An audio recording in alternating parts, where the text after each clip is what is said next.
In the 4th century before the Common Era, a Greek philosopher named Aristotle declared that happiness was not a feeling but an activity, not a moment of pleasure, but a life well lived. Halfway around the world at roughly the same time, Confucian scholars in China were teaching that true contentment could only emerge from harmonious relationships and proper conduct. These two civilizations, utterly isolated from one another, arrived at strikingly different answers to the same question. What does it mean to flourish as a human being?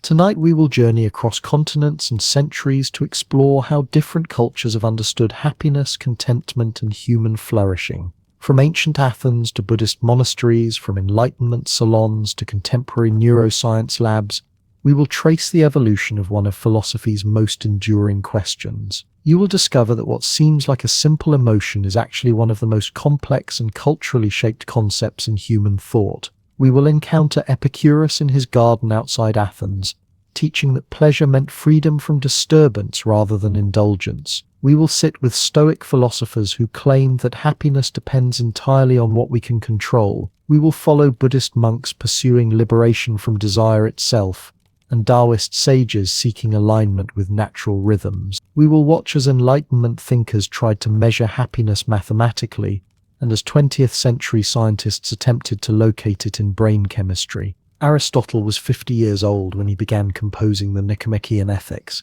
likely named for his son Nicomacheus.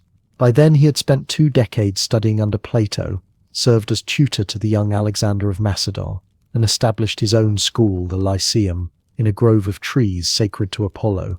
The Athens he knew was a city still recovering from catastrophic defeat in the Peloponnesian War, still grappling with the execution of Socrates, still uncertain whether its democratic experiment could survive its own contradictions. In this context of political fragility and philosophical ferment, Aristotle asked a question that seems almost naively simple: what is the highest good for human beings? His answer would define Western thinking about happiness for the next 2,000 years. He called it eudaimonia, a word usually translated as happiness but which carries connotations closer to flourishing or living well, and he insisted on something radical, that happiness was not a feeling at all, but an activity, specifically the activity of living in accordance with virtue over the course of a complete life. You could not judge whether someone had achieved eudaimonia until their life was finished, because it required not just momentary pleasure, but sustained excellence across decades. A single fortunate moment meant nothing. Even a generally virtuous life could be undermined by catastrophe or moral failure in old age. This was not happiness as we commonly understand it today, not satisfaction or contentment or joy. It was something stranger and more demanding, the successful expression of human function through rational activity, guided by moral virtue. While Aristotle lectured to his students in the Lyceum, walking the covered paths that gave his philosophical school its other name, the Peripatetics, his vision of happiness was already being challenged.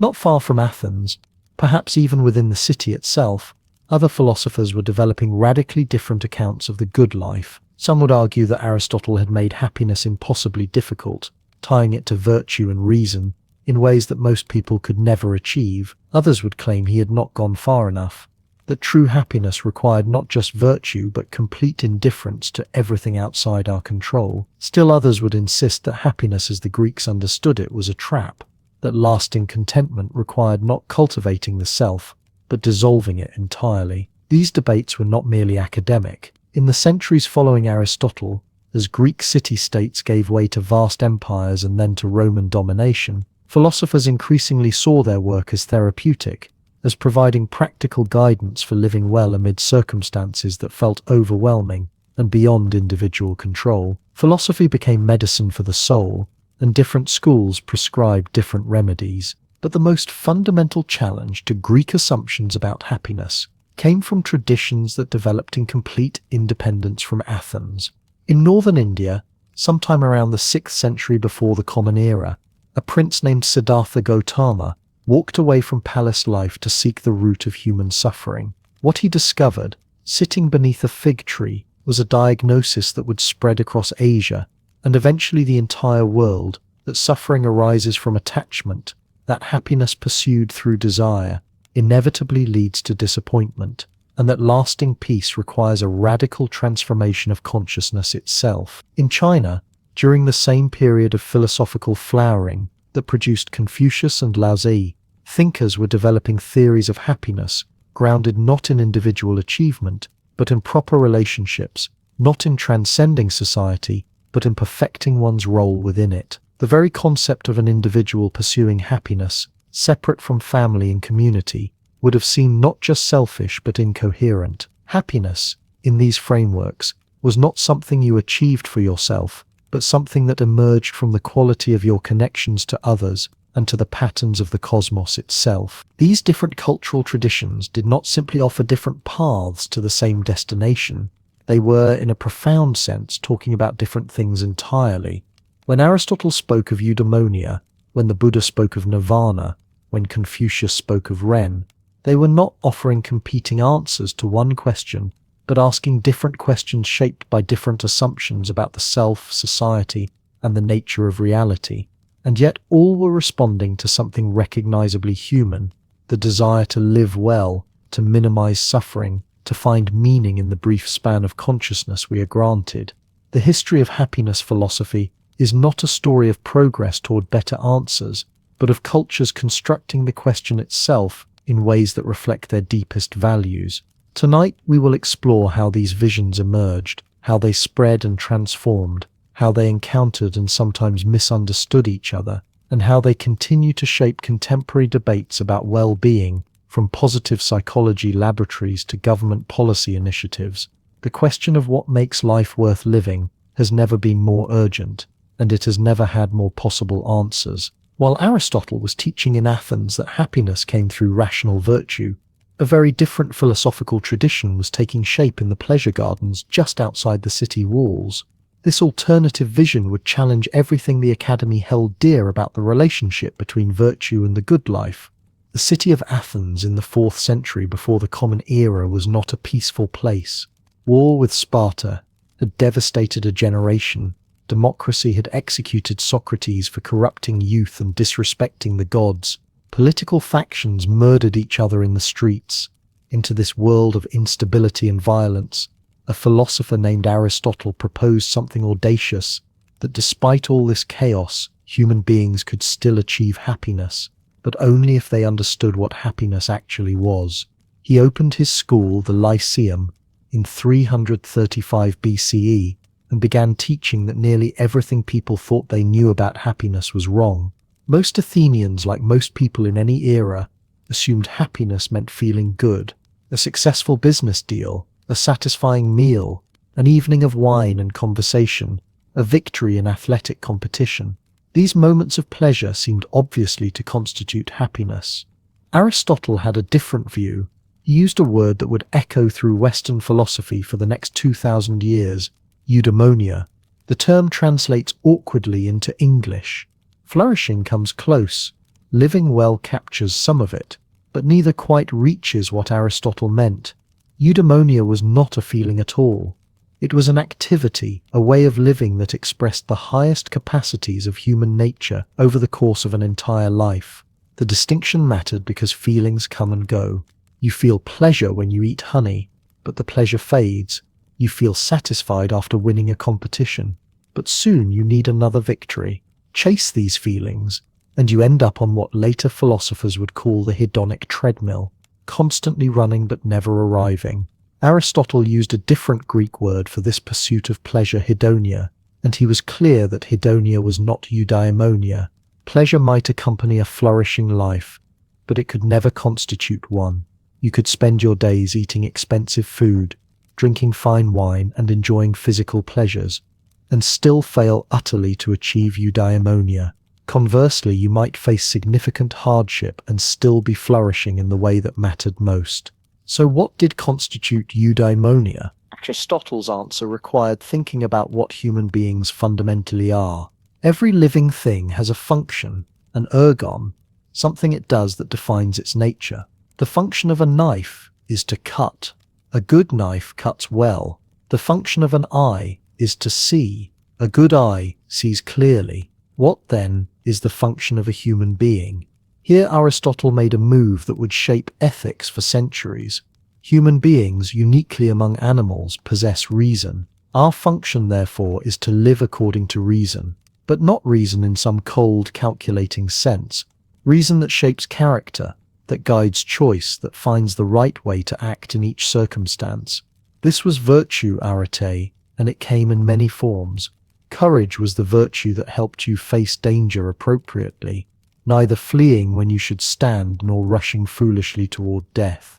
Generosity helped you give the right amount to the right people at the right time. Temperance governed appetite. Justice shaped relationships. Each virtue represented a kind of excellence in navigating the complex situations that make up human life. Aristotle thought virtue required practice, repeated action, until excellent behavior became habitual. You did not become courageous by thinking about courage. You became courageous by acting courageously until courage became part of your character. This made ethics something like learning to play a musical instrument. You needed instruction, certainly, but ultimately you needed to practice scales until your fingers found the right notes without conscious thought. Virtue was excellence made habitual, reason embodied in action so deeply that good behavior became second nature. This explained why Aristotle insisted that happiness required an entire lifetime to judge. You could not call a child happy, no matter how pleasant their life seemed. They had not yet had the opportunity to develop and demonstrate virtue over time. You could not even call someone happy while they still lived, because circumstances might yet reveal flaws in their character or deprive them of the conditions needed for flourishing. One of his most famous observations concerned this temporal dimension. As he wrote in the Nicomachean Ethics, composed around 350 BCE, one swallow does not make a spring, and one day of virtue does not make a person happy. Eudaimonia required sustained excellence across the whole arc of a human life. This raised uncomfortable questions that Aristotle acknowledged but never fully resolved. What about people born into slavery, or grinding poverty, or physical disability? Could they achieve eudaimonia? Aristotle thought external goods mattered. You needed at least moderate wealth, reasonable health, genuine friends, and favorable circumstances. This was not because happiness meant having nice things, but because virtue required the opportunity to act virtuously, and extreme deprivation removed that opportunity. The desperately poor person might have excellent character, but lack the means to express generosity. The enslaved person might possess great courage, but never have the freedom to demonstrate it. Aristotle's vision of happiness was aristocratic in this sense. It assumed a level of material security and social position that most people in Athens, let alone most people in the world, would never possess. Greek tragedy explored these limitations with devastating clarity. The playwrights of 5th century Athens understood something that philosophy sometimes obscured, that even the most virtuous person remained vulnerable to forces beyond their control. Oedipus possessed intelligence, courage, and genuine concern for his city. He did everything a good person should do, and yet through no fault of his own, through circumstances that predated his birth, he murdered his father and married his mother. When he discovered the truth, he blinded himself in horror. Could Oedipus be called happy? Aristotle struggled with cases like this. His theory emphasized virtue, but tragedy emphasized fate. His philosophy promised that virtue led to flourishing, but drama showed virtue destroyed by circumstances no amount of wisdom could prevent. The tension revealed something important about the Greek understanding of happiness. It was never naive. The philosophers who taught in the Agora and the poets who wrote for the theatre of Dionysus all understood that human life was precarious, that prosperity could vanish, that even the best people suffered. What they debated was whether virtue provided any protection against this precariousness, and if so, how much. Aristotle thought virtue made you resilient. The virtuous person would bear misfortune with grace and maintain their character even in adversity, but he also admitted that extreme misfortune, the kind that destroyed your capacity to act virtuously at all, could indeed destroy happiness. There were limits to what human excellence could withstand. This gave Greek eudaimonia a tragic dimension that would persist through later philosophy. Happiness was not a right or something the universe owed you. It was an achievement, fragile and difficult, requiring both virtue and luck. You could do everything correctly and still fail. This was not pessimism but realism, an acknowledgement that human beings are neither gods nor animals, but something in between, possessed of reason and aspiration, but also vulnerable to contingency and death. The best you could do was develop your character, exercise your virtues, engage in friendships based on shared pursuit of the good, and hope that circumstances would allow your excellence to flourish rather than crushing it before it could bloom. While Aristotle was teaching in Athens that happiness came through rational virtue, a very different philosophical tradition was taking shape in the pleasure gardens just outside the city walls. This alternative vision would challenge everything the Academy held dear about the relationship between virtue and the good life. In the year 307 before the Common Era, a man named Epicurus purchased a small property on the outskirts of Athens and established something that would have scandalized the philosophical establishment within the city walls. He called it simply the garden, and it welcomed everyone, men and women, slaves and citizens, Greeks and foreigners.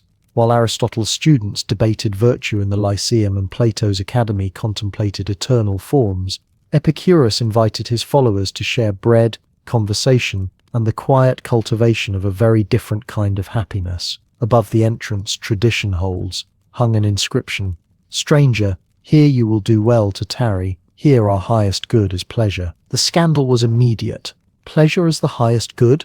This seemed to confirm every suspicion about philosophy, corrupting the youth and undermining traditional values. Critics branded Epicureans as hedonists, libertines who justified every excess under the banner of philosophical inquiry. The reputation would persist for centuries, becoming so entrenched that even today the word Epicurean suggests lavish feasts and sensual indulgence. But anyone who actually read Epicurus encountered something far more austere and surprisingly rigorous.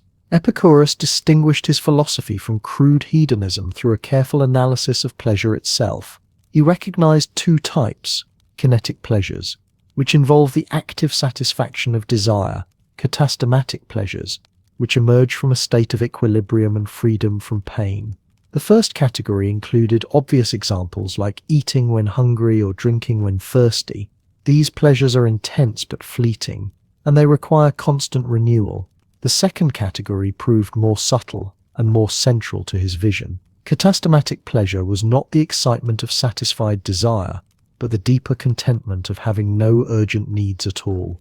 This led Epicurus to a conclusion that seemed paradoxical.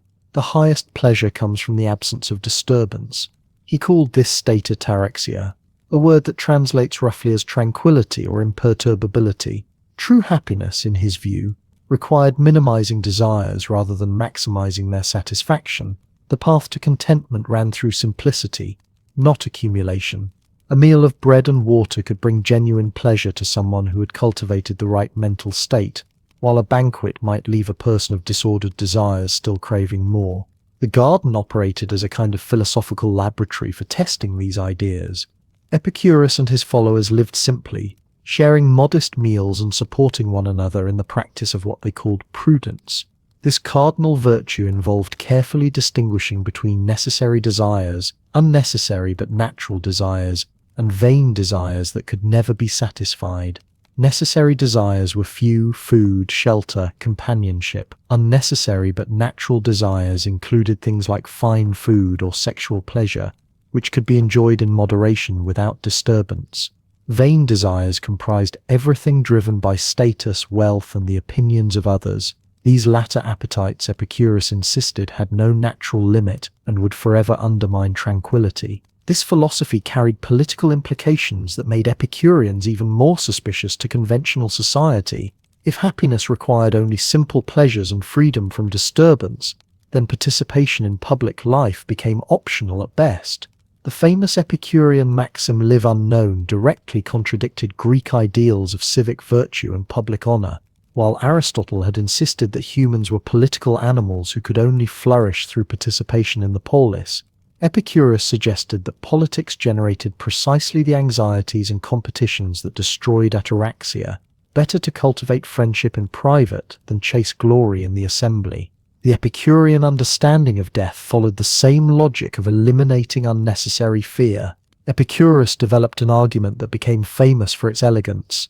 Death is nothing to us, because when we exist, death is not present, and when death is present, we do not exist. Since we cannot experience our own non-existence, fearing death amounts to fearing a phantom. This reasoning aimed not at metaphysical truth, but at therapeutic effect. If the fear of death could be dissolved through rational analysis, a major source of human anxiety would simply vanish. Meanwhile, just a few years after Epicurus established his garden, another philosophical school emerged with a radically different prescription for happiness. Zeno of Citium began teaching in the Stoa Poikile, the painted colonnade in the Athenian Agora, around 300 before the Common Era. His followers became known as Stoics, and while they shared the Epicurean goal of tranquility, their method inverted almost every assumption about how to achieve it. Where Epicureans sought to minimize desires, Stoics trained themselves to be indifferent to everything external. Their founding insight was both simple and severe. Happiness depends entirely on what lies within our control, and almost nothing lies within our control. We cannot control what happens to us, what others think of us, whether we are healthy or sick, wealthy or poor, honored or scorned. We can control only our judgments, our responses, our character. A rational person, therefore, would invest emotional energy exclusively in the domain of actual control. This led Stoics to develop a taxonomy of value that struck many people then, as now, as deeply counterintuitive.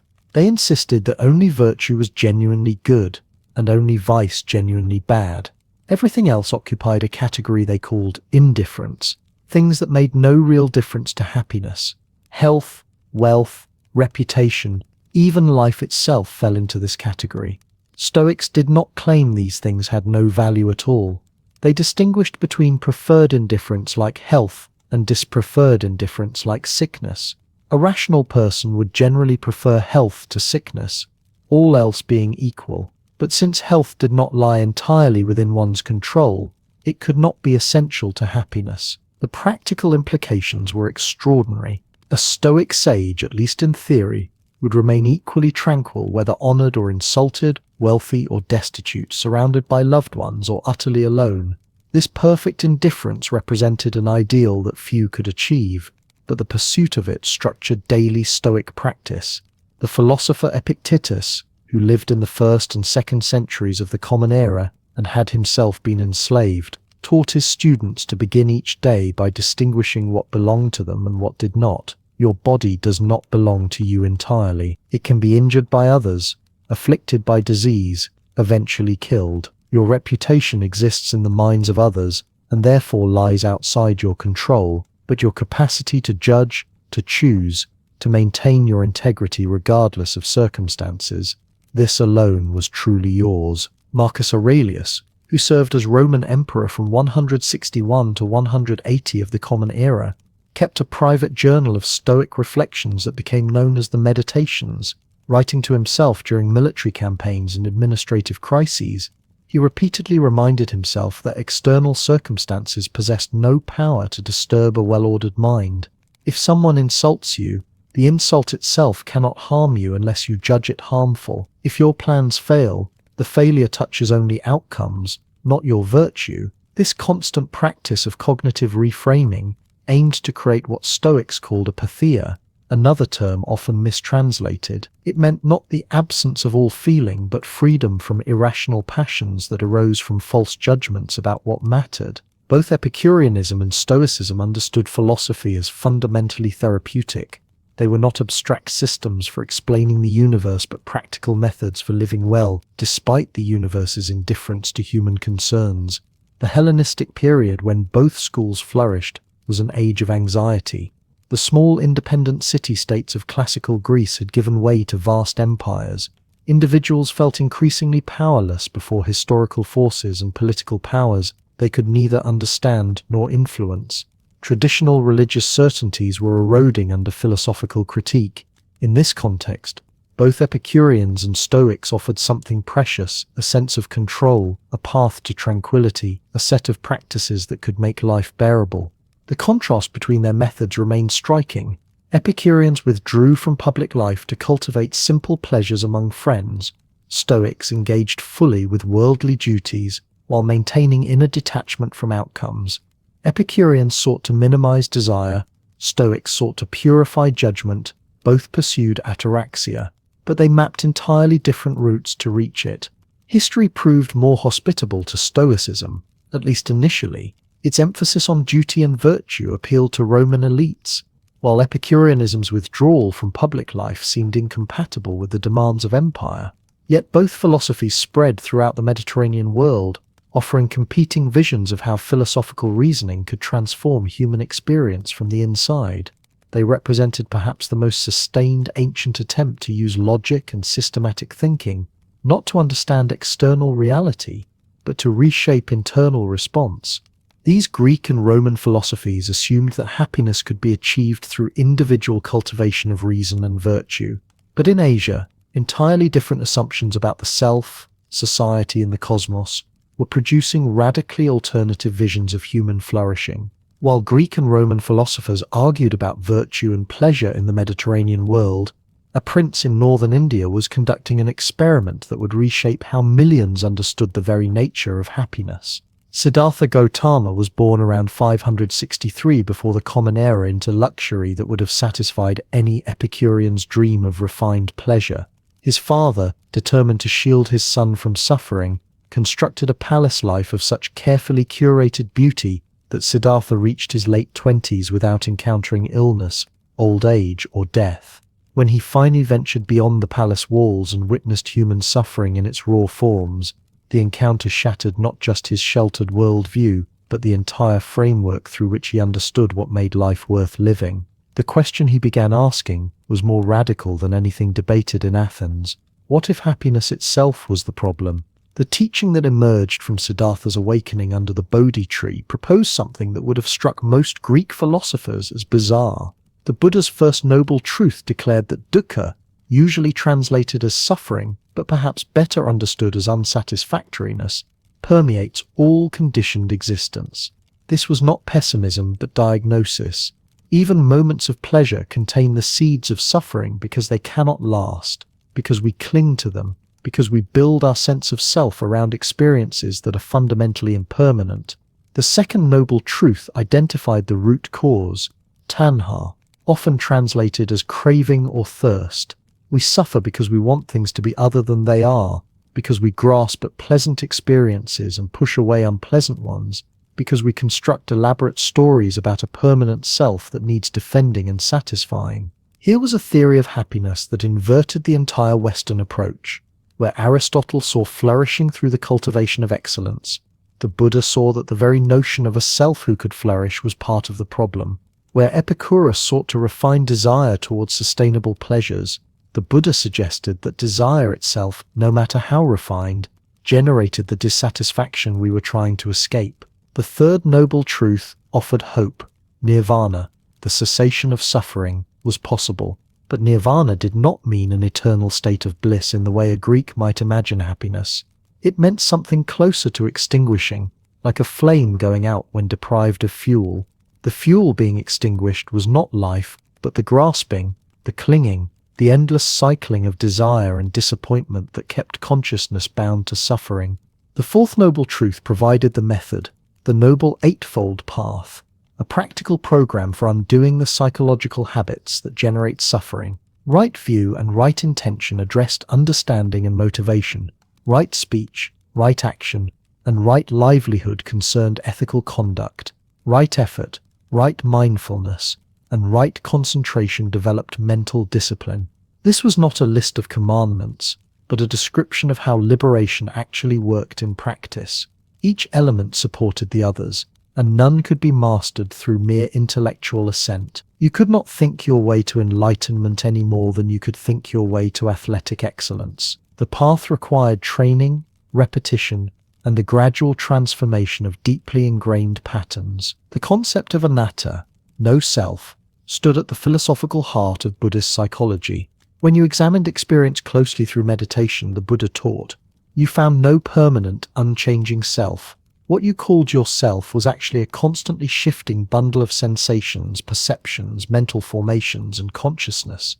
Each arose dependent on causes and conditions, persisted momentarily, and passed away. The sense of being a unified, continuous person was a construction, a story consciousness told itself. This was not nihilism. The point was not that you did not exist, but that what you called you existed in a radically different way than you assumed. And this misunderstanding, this belief in a solid, permanent self that needed protecting and satisfying, generated enormous suffering. When you saw through the illusion, when you experienced directly the constructed nature of selfhood, a profound release became possible. If there was no self, who was there to suffer? If everything was impermanent, why cling? This teaching posed a peculiar challenge to any straightforward notion of happiness. If individual happiness meant the satisfaction of a self's desires, but the self was an illusion and desire was the root of suffering, then what could happiness even mean? The Buddha's answer was liberation itself. Nirvana was not happiness in the sense of feeling good.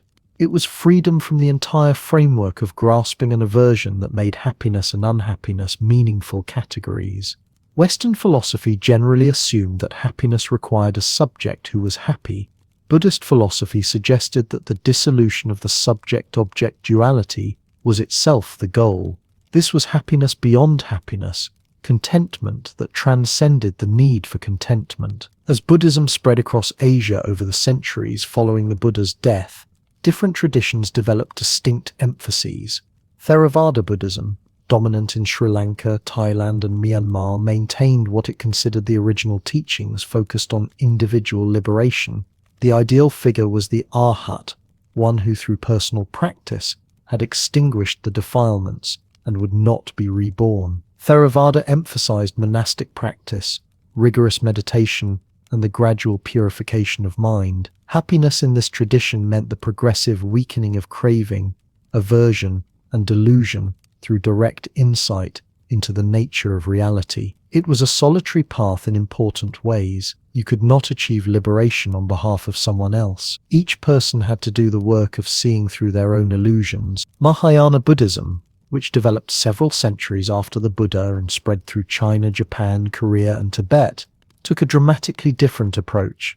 The ideal became the bodhisattva, one who vowed to postpone final liberation until all beings could be freed from suffering.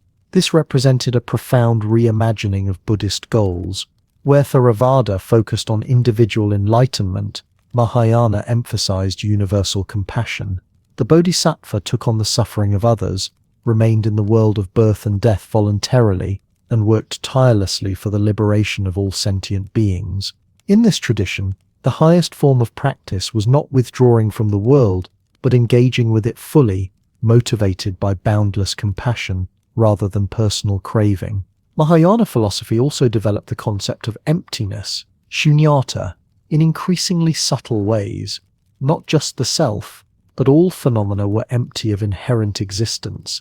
Everything arose dependent on causes and conditions, existed in relationship, and possessed no independent essence. This meant that nirvana and samsara, liberation and the world of suffering, were ultimately not separate. The awakened mind saw the empty nature of all things and thereby experienced freedom within ordinary life. You did not need to escape to some transcendent realm. Liberation was available here, now in the midst of washing dishes or walking down the street, if you could shift the fundamental orientation of consciousness. The practical implications were profound. A Theravada practitioner might spend years in intensive meditation retreat, systematically deconstructing the sense of self through mindfulness of breath, body, feelings, and mind states. A Mahayana practitioner might emphasize devotional practices, cultivate compassion through visualizing the suffering of others, or contemplate profound philosophical texts on emptiness. Zen Buddhism, which emerged from the encounter between Mahayana and Chinese Taoism, would later emphasize sudden awakening and direct transmission beyond words, finding enlightenment in the perfectly ordinary act of drinking tea. Tibetan Vajrayana would develop elaborate practices involving visualization, mantra, and working directly with the energies of body and mind. What unified these diverse approaches was the fundamental insight that happiness as ordinarily understood was inadequate. The contentment that depended on favorable circumstances was fragile, subject to the constant changes of life. The pleasure that came from satisfying desires was always temporary and left behind the craving for more. Even the satisfaction of living virtuously, which Aristotle prized, still assumed a self that could succeed or fail. Buddhist traditions offered instead a happiness that came from releasing the struggle, from seeing through the illusion that generated craving in the first place, from resting in awareness itself rather than in the objects of awareness. This was not a happiness you could pursue directly, because the very act of pursuing reinforced the sense of a self who lacked something. It was more like a natural radiance that remained when the clouds of grasping dispersed. Buddhism spread from India throughout Asia, adapting to local cultures and creating new syntheses. In China, it encountered a very different tradition that had spent centuries thinking about happiness in terms of social harmony rather than individual liberation. In the villages and courts of ancient China, happiness wore an entirely different face.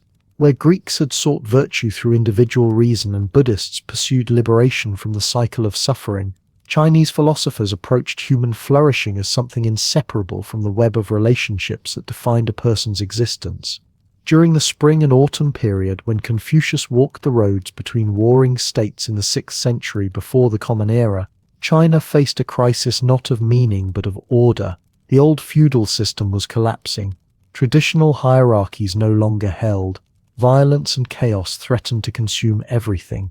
Into this turmoil, Confucius brought a radical proposal that happiness could be restored, not through force or revolution, but through the patient cultivation of proper human relationships. The philosophy that bears his name begins with a concept so simple it sounds almost naive, usually translated as benevolence or humanness. Ren describes the fundamental orientation toward others that makes civilization possible. It is not abstract compassion for humanity in general, but the specific warmth and consideration you extend to the person standing before you. A son caring for an aging parent, a ruler governing with genuine concern for the people's welfare, a friend offering help without calculation of return. For Confucius, Ren was not merely a nice quality to possess. It was the very substance of human flourishing, the element without which happiness became impossible. But Ren alone could not restore order to a fragmenting world. It needed structure, pattern, and expression.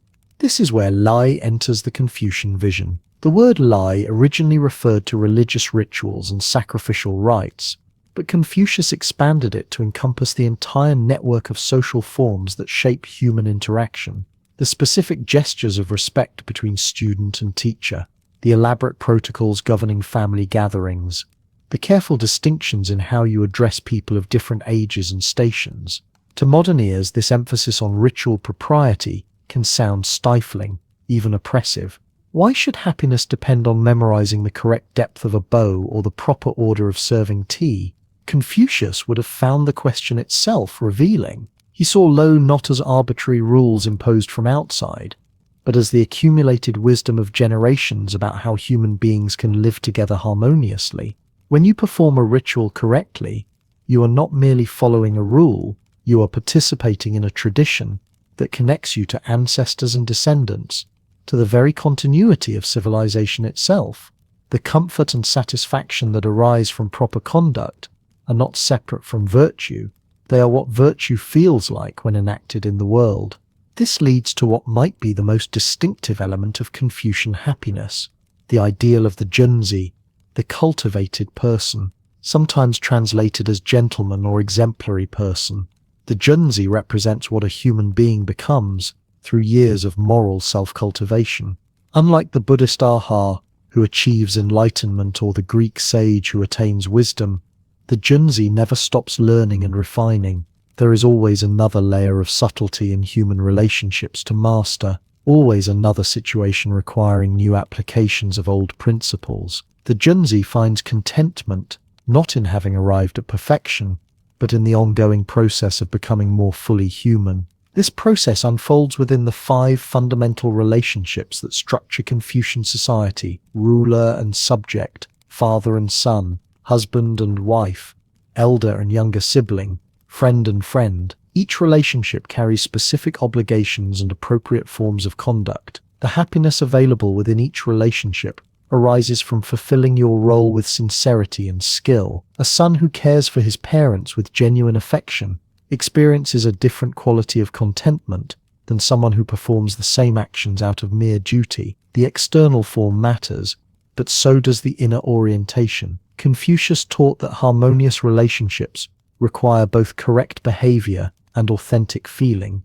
Li, animated by Ren. Yet even as Confucian philosophy spread through Chinese culture, becoming the foundation of education and governance, a very different voice was emerging. The texts attributed to Laozi and Zhuangzi, the foundational works of Taoism, offered a vision of happiness that seemed to contradict everything Confucius had taught.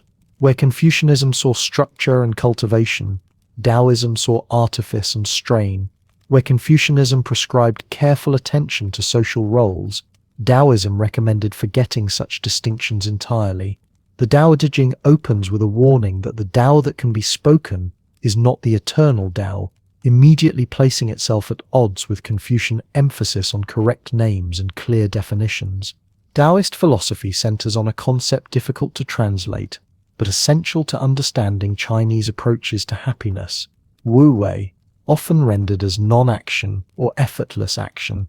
This does not mean doing nothing. It means acting in perfect accord with the natural unfolding of situations without forcing or striving. Imagine water flowing around obstacles, always finding the lowest path without deliberation or effort. Or consider how you breathe without thinking about breathing, how your body digests food without conscious direction. Wu Wei describes this quality of action that accomplishes much while appearing to do little, that achieves results without violence or strain. For Taoists, the Confucian emphasis on ritual and role-playing represented exactly the kind of artificial striving that disrupts natural harmony. When you worry about bowing at the correct angle, you have already lost the spontaneity that makes genuine respect possible. When you calculate how to be filial, your actions become performance rather than authentic feeling. The more you try to be good according to prescribed rules, the further you drift from the natural goodness that flows from alignment with the Tao itself. Zhuangzi told stories of butchers whose knives never dulled because they cut along the natural grain of the meat, of carpenters who could see the hidden form within a block of wood. These were images of happiness achieved through sensitive attunement to the way things actually are, rather than through imposing human designs upon them. The Taoist critique extended beyond mere ritual to question the entire Confucian project of moral self-cultivation. If you must work so hard to become virtuous, perhaps virtue itself is unnatural. The Tao Te Ching suggests that before sages taught people about benevolence and righteousness, people were naturally benevolent and righteous. The very act of naming these qualities as virtues to be cultivated creates the possibility of their opposite. Before we learned to value loyalty, no one thought about betrayal. Before we categorized some acts as filial, we did not notice impiety. Taoism proposes that the simplest, most sustainable happiness lies in returning to an uncomplicated state before such distinctions arose, when human beings lived as naturally as birds or trees. This vision found expression in Taoist images of the sage who appears foolish to conventional eyes. While Confucian Zhuangzi dress appropriately and speak carefully, Taoist sages might wander the mountains in rags, singing to themselves, apparently accomplishing nothing. But this apparent foolishness conceals profound wisdom. By refusing to compete for social status or accumulate possessions, the Taoist sage sidesteps the entire structure of desires that keeps most people perpetually unsatisfied. By embracing uselessness, they become immune to exploitation. A gnarled, twisted tree that no carpenter would cut can grow to magnificent old age. A person who cultivates no marketable skills need never fear being conscripted for dangerous tasks. There is freedom in letting go of ambition, and in that freedom, a quality of contentment impossible for those still striving. Yet for all their apparent contradictions, Confucianism and Taoism came to coexist within Chinese culture, not as warring opposites, but as complementary perspectives. Educated Chinese learned Confucian principles for public life and governance, while turning to Taoist wisdom for private solace and artistic inspiration. You could serve dutifully as a government official, maintaining all proper forms and relationships, while also cultivating a private garden where you practiced calligraphy and pondered the ineffable Tao. The Confucian framework provided structure for social existence, while Taoist philosophy offered an inner refuge from the exhausting demands of such structure. This synthesis revealed something essential about the Chinese understanding of happiness, that it need not be unitary or consistent. Different contexts call for different virtues. The flexibility to shift between Confucian engagement and Taoist withdrawal, between careful adherence to form and spontaneous responsiveness to the moment, became itself a kind of wisdom. Perhaps true flourishing required both the cultivated ability to fulfill social roles and the natural capacity to let go of all roles when appropriate. Perhaps happiness lived in the dynamic balance between these poles rather than in choosing one exclusively. The Chinese approach to happiness thus offered something neither Greek nor Buddhist philosophy had quite articulated, a vision of flourishing deeply embedded in relationship and role, yet also capable of stepping outside all relationships into profound solitude. Contentment arose from knowing your place in the intricate web of human connection, but also from recognizing that your deepest nature transcended any particular place. You were simultaneously the dutiful son or daughter fulfilling family obligations, and the wandering spirit contemplating mountains and streams. Both were real, both were necessary. Neither alone sufficed. These Asian philosophies developed in relative isolation from Western thought for centuries. When East and West finally encountered each other in the age of exploration, neither could make sense of the other's assumptions about what made life worth living. Meanwhile, in Europe, an intellectual revolution was about to transform happiness into something measurable, calculable, and explicitly tied to pleasure. In the salons and coffee houses of 18th century Europe, a new kind of philosopher was emerging. These were not monks or aristocrats contemplating virtue from monastery cells or palace libraries. They were lawyers, economists, and social reformers who believed that philosophy should solve practical problems. They looked at the ancient debates about eudaimonia and virtue with a certain impatience. What good were these lofty abstractions to the thousands suffering in London's slums or the prisoners rotting in England's brutal jails, if philosophy could not measure improvement, could not calculate the best course of action, could not guide policy with something approaching scientific precision? Then what use was it? This pragmatic spirit found its most radical expression in the work of a peculiar English thinker named Jeremy Bentham, who proposed something that would have scandalized Aristotle, that all human motivation could be reduced to two simple forces, pleasure and pain, and that ethics could be rebuilt from this foundation as rigorously as Newton had rebuilt physics. Jeremy Bentham was born in 1748 into comfortable circumstances in London. A precocious child who read multi-volume histories before most children could write their names, he trained as a lawyer but never practiced. Instead, he devoted his considerable intellect to a project that consumed his entire adult life, the reformation of English law and society according to rational principles. What he found when he examined the legal system appalled him. Laws were justified by tradition, by appeals to natural rights he considered nonsensical, by theological arguments he dismissed as superstition. Judges handed down arbitrary sentences based on precedent rather than reason. The whole edifice seemed designed to preserve the power of the wealthy rather than promote the welfare of the people.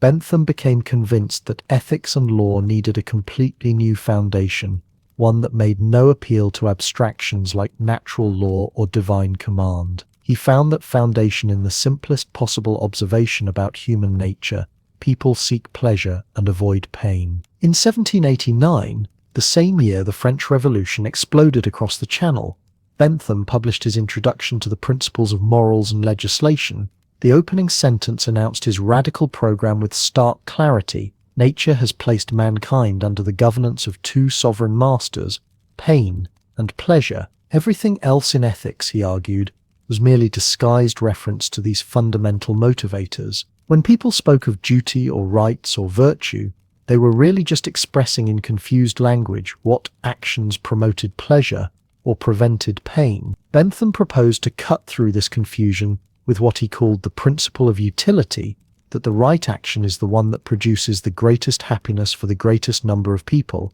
and by happiness, he meant something entirely unambiguous: pleasure and the absence of pain. But Bentham went further than simply asserting that pleasure was good. He proposed that pleasure could be measured, quantified, subjected to calculation just like any other natural phenomenon. He developed what he called the philosophic calculus, or hedonic calculus, a method for determining the value of any pleasure or pain by considering 7 dimensions: intensity, duration, certainty, propinquity, or nearness in time, fecundity, or likelihood of being followed by more of the same sensation, purity, or likelihood of not being followed by the opposite sensation, and extent, or number of people affected. In theory, a legislator considering a new law could assign numerical values to each dimension, multiply them together, sum up all the pleasures the law would create, sum up all the pains, and simply subtract one from the other. The law that produced the highest positive number was the one that should be enacted. Ethics became arithmetic. The audacity of this vision cannot be overstated. Bentham was proposing that the question that had occupied philosophers from Buddha to Aristotle to Confucius, the question of how to live well, could be answered with the same methods one might use to calculate the trajectory of a cannonball. There was no need to cultivate virtue over a lifetime, no need to transcend desire, no need to align oneself with the Tao or fulfill one's social role. One simply needed to count pleasures and pains. Moreover, Bentham was radically egalitarian about whose pleasures counted. In an age when most philosophers took for granted that some people's happiness mattered more than others, Bentham insisted that each person counted for one and no one for more than one. The pleasure of a peasant weighed exactly as much as the pleasure of a prince. The suffering of a prisoner mattered as much as the comfort of a judge. This was revolutionary thinking disguised as simple mathematics. Yet even Bentham's admirers recognized problems with his system. Could pleasure really be measured so precisely? Could you meaningfully compare the intensity of one person's enjoyment of music with another person's satisfaction from a good meal? And what about the quality of different pleasures? Bentham himself acknowledged no qualitative distinction. In a phrase that would become infamous, he wrote that if the quantity of pleasure was equal, pushpin, a simple children's game, was as good as poetry. Pleasure was pleasure, and the only question was how much of it you got. This reduction troubled many who were otherwise sympathetic to utilitarian thinking.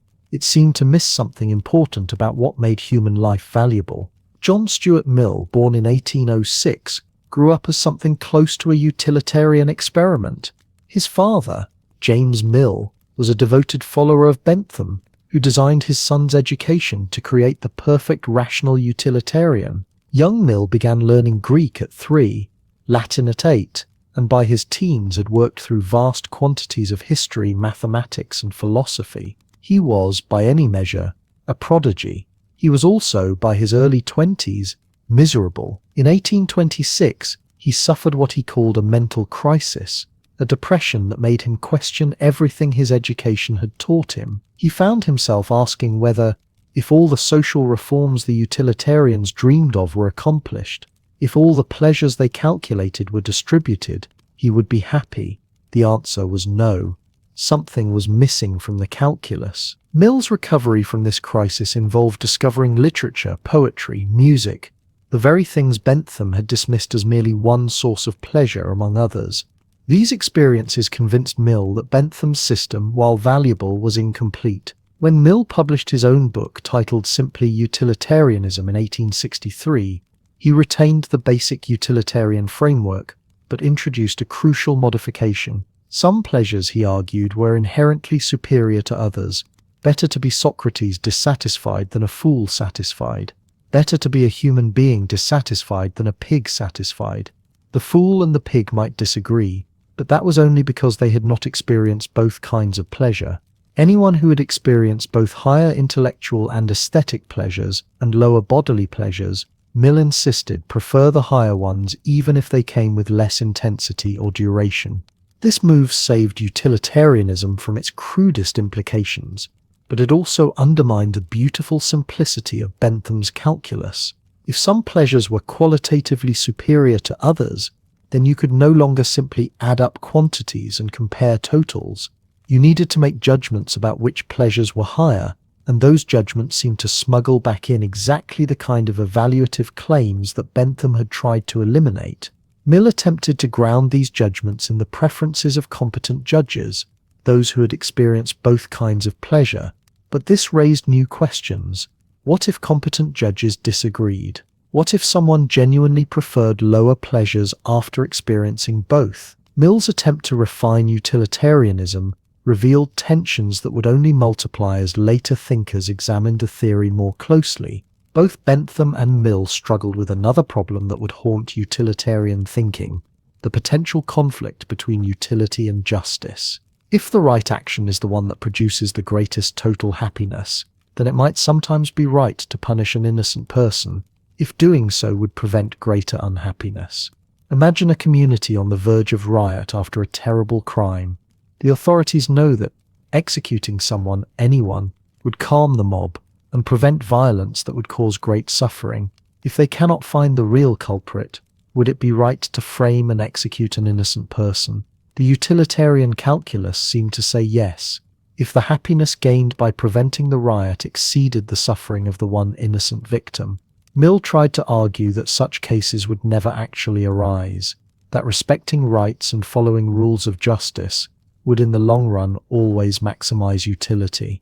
But this seemed more like wishful thinking than logical necessity. Similar problems arose when considering whether utilitarianism should aim to maximize total happiness or average happiness. Imagine a society with a population of 10 million living moderately happy lives. Now imagine that society doubles its population, but the new 10 million live lives barely worth living, while the original 10 million see no change in their happiness. Total happiness has increased. Average happiness has decreased.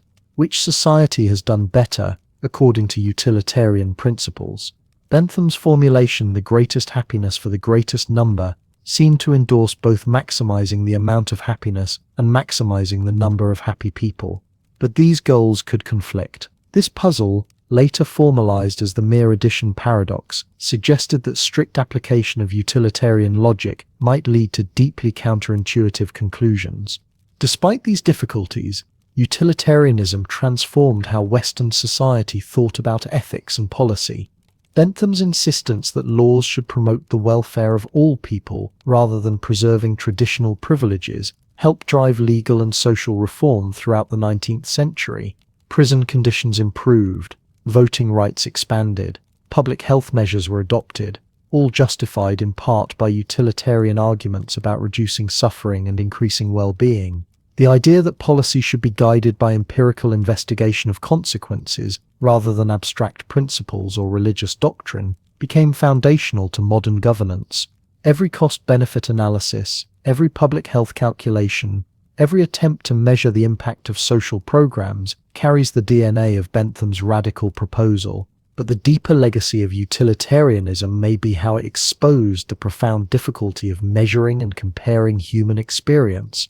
Bentham wanted to make ethics scientific, but the human experience of happiness proved resistant to quantification in ways that physical phenomena were not. Two people might report the same level of satisfaction on a survey while experiencing utterly different inner states. Cultural background, personal temperament, and individual values shaped what people found pleasurable in ways that made simple aggregation misleading. The utilitarian project revealed that happiness, far from being a simple natural phenomenon like heat or weight, was irreducibly complex, personal, and culturally embedded. Utilitarianism promised to make ethics scientific, but it also exposed uncomfortable questions. Can happiness really be measured? Should we maximize average happiness or total happiness? And what if the happiness of the majority requires the suffering of a few? These questions would haunt Western philosophy for generations, but another tradition was quietly developing a very different approach. Utilitarianism promised to make ethics scientific, but it also exposed uncomfortable questions. Can happiness really be measured? Should we maximize average happiness or total happiness? And what if the happiness of the majority requires the suffering of a few? These questions would haunt Western philosophy for generations. Meanwhile, in the 19th century, a very different challenge was emerging. A handful of thinkers began to wonder whether the entire pursuit of happiness, as conventionally understood, might be a profound mistake. What if the comfortable life, the contented life, the life of bourgeois satisfaction was not the highest human achievement, but a kind of spiritual death? In 1843, a melancholic Danish philosopher named Søren Kierkegaard published a strange and troubling book. Either or presented two ways of living, two orientations toward existence itself. One path led toward aesthetic pleasure, the cultivation of interesting experiences, the careful construction of a comfortable life. The other demanded something far more terrifying, a leap into faith, into commitment, into a mode of being that could never be justified by reason or calculation. Kierkegaard looked at the prosperous citizens of Copenhagen, attending their dinner parties, managing their businesses, pursuing reasonable happiness through reasonable means, and saw people sleepwalking through existence. The bourgeois ideal of happiness struck Kierkegaard as a kind of spiritual anesthesia. These comfortable individuals had insulated themselves from the most essential aspects of human existence: dread, anxiety, the vertiginous freedom of making choices that define who you are. They sought happiness, but what they achieved was merely the absence of discomfort. Real existence, authentic existence, required something they were carefully avoiding. It required standing naked before the infinite, recognizing that no amount of worldly success or pleasant experience could answer the fundamental questions of meaning and identity. The leap of faith was not a leap toward happiness. It was a leap toward becoming fully human, even if that meant embracing anxiety as a permanent condition of authentic living. Kierkegaard died in 1855, largely unread outside Scandinavia, but his challenge to conventional happiness had opened a door that could not be closed. If happiness as typically understood meant comfort, security, the satisfaction of desires, then perhaps the highest human achievement lay somewhere else entirely. Perhaps it required saying yes to difficulty, to struggle, to the terrifying responsibility of creating your own meaning in a world that offered no guarantees. Friedrich Nietzsche took this insight and radicalized it beyond anything Kierkegaard could have imagined. Writing in the 1870s and 80s, often in isolation, frequently in pain, Nietzsche launched an assault on virtually every assumption Western culture held about happiness, morality, and the good life. The comfortable virtues, the Christian ethics of humility and compassion, the democratic ideals of equality and universal happiness, all of these struck Nietzsche as symptoms of decline, expressions of what he called slave morality. Happiness, as conventionally understood, was something the weak desired because they lacked the strength for anything greater. Nietzsche proposed what he called a transvaluation of all values. Instead of seeking contentment, the highest human types would seek intensity, creativity, the ecstatic affirmation of existence in all its cruelty and beauty. Instead of happiness, they would pursue greatness. Instead of comfort, they would choose struggle. The figure Nietzsche called the Übermensch, usually translated as Overman or Superman, would not ask whether life made them happy. They would ask whether they had the strength to affirm life even in its most terrible aspects, to say yes to existence without consolation or guarantee. This was not a philosophy designed to make anyone feel better. Nietzsche wrote that his ideal reader would need a strong stomach, that his ideas were dynamite placed at the foundations of Western morality. He mocked the English utilitarians with their calculations of pleasure and pain, their assumption that happiness could be the goal of existence. Happiness, Nietzsche insisted, was what happens accidentally when you are pursuing something worth pursuing. The moment you make it your goal, you have already lost something essential. You have already chosen security over intensity, comfort over authenticity. Nietzsche descended into madness in 1889, but his ideas exploded across European philosophy in the decades that followed. The 20th century would have to grapple with what he had unleashed, the possibility that meaning and happiness were not only different things but might be fundamentally opposed.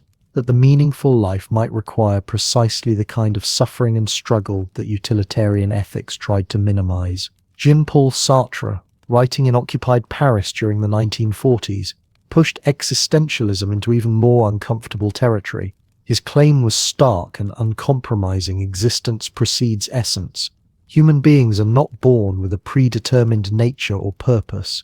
We are thrown into existence without instruction manual, without cosmic justification, without any essence to fulfill. We are, in Sartre's famous phrase, condemned to be free.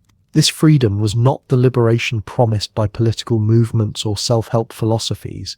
It was a burden, a weight, a responsibility, from which there could be no escape except through what Sartre called bad faith, the various ways human beings lie to themselves about their own freedom. You could pretend your choices were determined by your past, by your social role, by circumstances beyond your control. You could adopt ready-made values and live according to scripts written by others, but none of this changed the fundamental fact: you were choosing, even when you pretended you were not. You were responsible, even when you denied responsibility. What did this mean for happiness? It meant that any contentment built on self-deception, any satisfaction that came from avoiding your own freedom, was inauthentic. The authentic individual would have to create their own values, define their own essence through action, and accept the crushing responsibility of knowing that every choice matters and nothing guarantees you have chosen correctly. This was not a recipe for happiness. It was barely a recipe for sanity, but it was, Sartre insisted, the only way to live honestly. Sartre's existentialism attracted widespread attention after World War II, when European intellectuals were trying to make sense of a civilization that had recently torn itself apart. The old certainties had collapsed. Religious frameworks had failed to prevent atrocity. Political ideologies had led to concentration camps. In this context, the existentialist claim that we must create our own meaning without cosmic support felt less like philosophical abstraction and more like hard truth. But there was one more turn to take. Albert Camus, Sartre's contemporary and sometime friend, pushed the existentialist confrontation with meaninglessness to its logical conclusion. In his essay The Myth of Sisyphus, published in 1942, Camus began with what he called the only truly serious philosophical problem: suicide. If life has no inherent meaning, if the universe is indifferent to human concerns, why continue existing at all? Camus compared human existence to the Greek myth of Sisyphus, condemned by the gods to roll a boulder up a mountain, watch it roll back down, and repeat this futile task for eternity. This was absurd, completely, irreducibly absurd, and yet Camus insisted we must imagine Sisyphus happy, not because the task had secret meaning, not because his suffering would be redeemed, but precisely because he accepted the absurdity and continued anyway. The happiness Camus described was not contentment or pleasure. It was something closer to defiant acceptance, the lucid recognition that existence is absurd combined with the decision to live fully anyway. This was perhaps the strangest inversion of happiness philosophy had yet produced.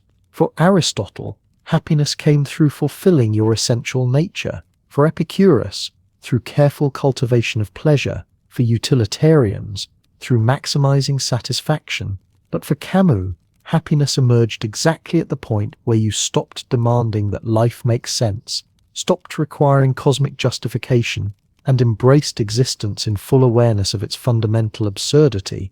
The happy person was the one who had given up the search for happiness as consolation and found something more honest in its place. What united these existentialist thinkers, for all their differences, was the conviction that authenticity mattered more than happiness. Kierkegaard demanded the anxiety of genuine choice over comfortable complacency. Nietzsche insisted on intensity and greatness over contentment. Sartre required absolute honesty about freedom, even when that honesty was crushing. Camus found a strange joy in accepting absurdity without flinching.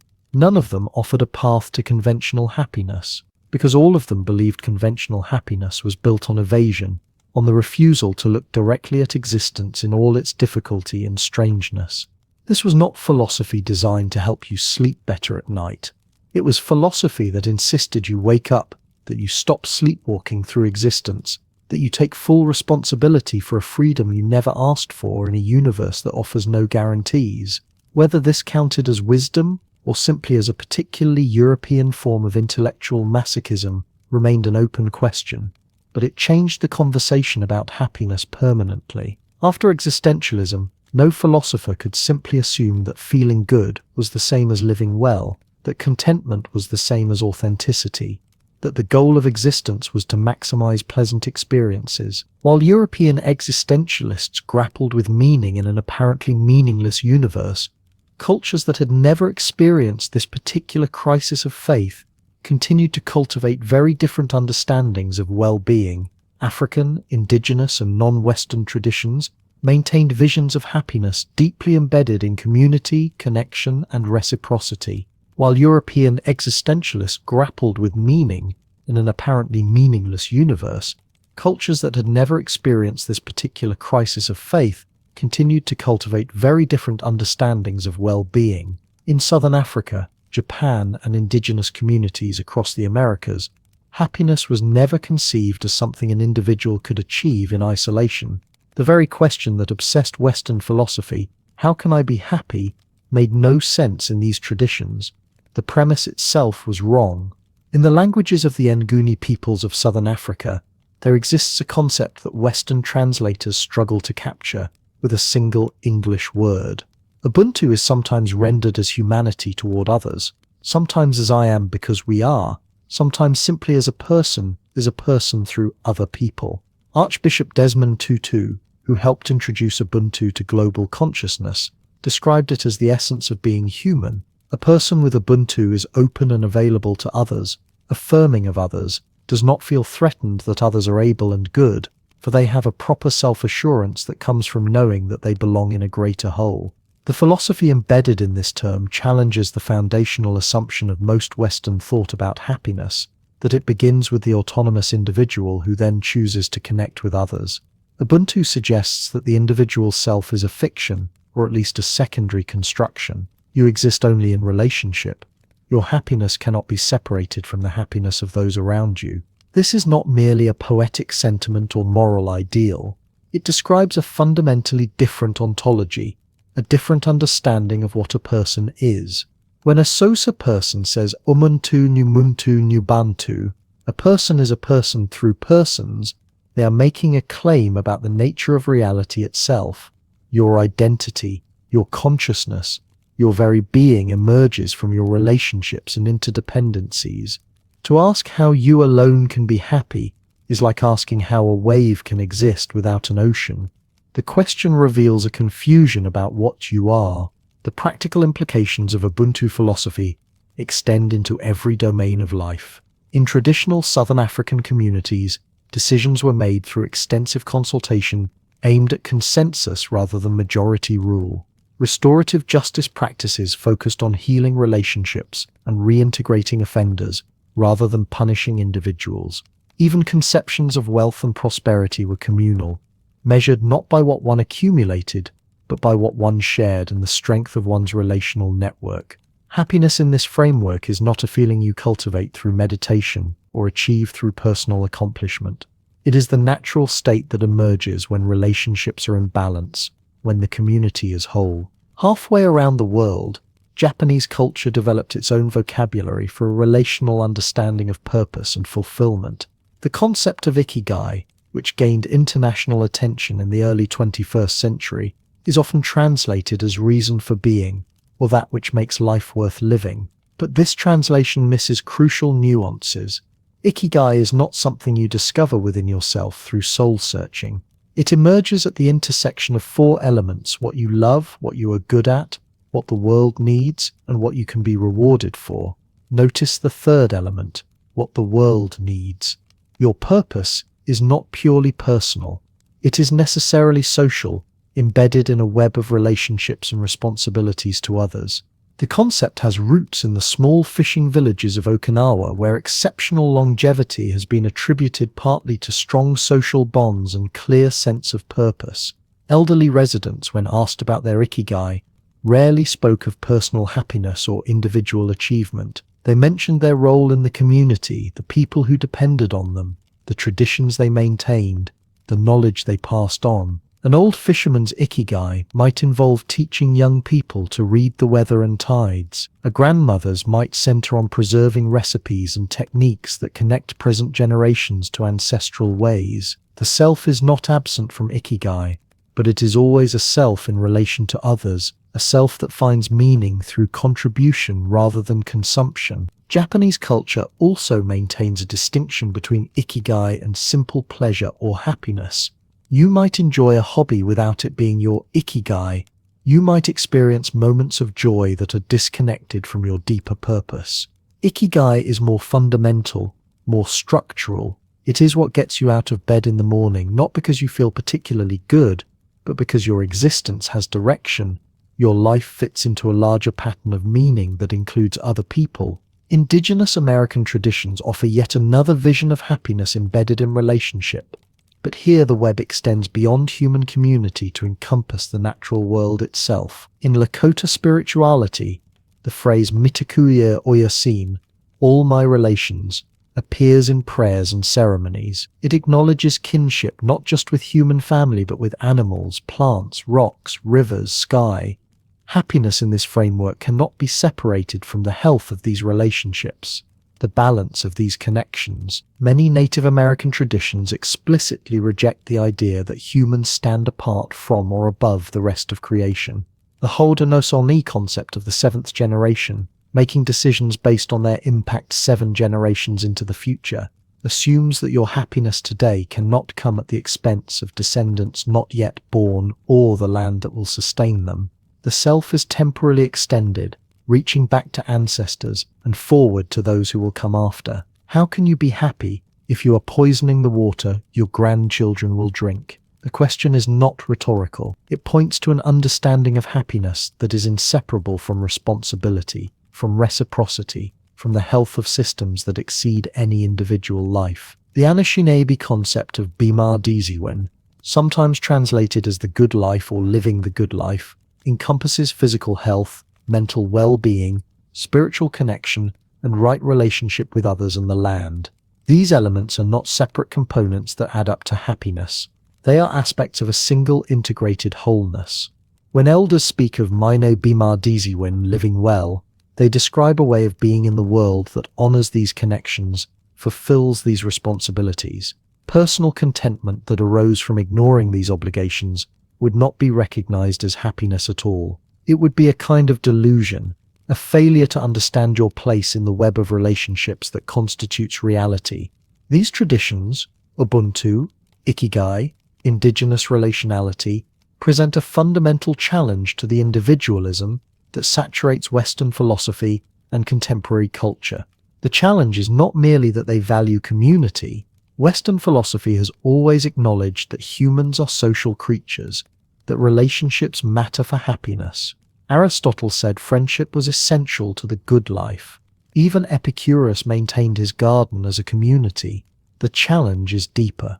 These non-Western traditions suggest that the autonomous individual, the isolated self trying to figure out how to be happy, is not just inadequate, but incoherent.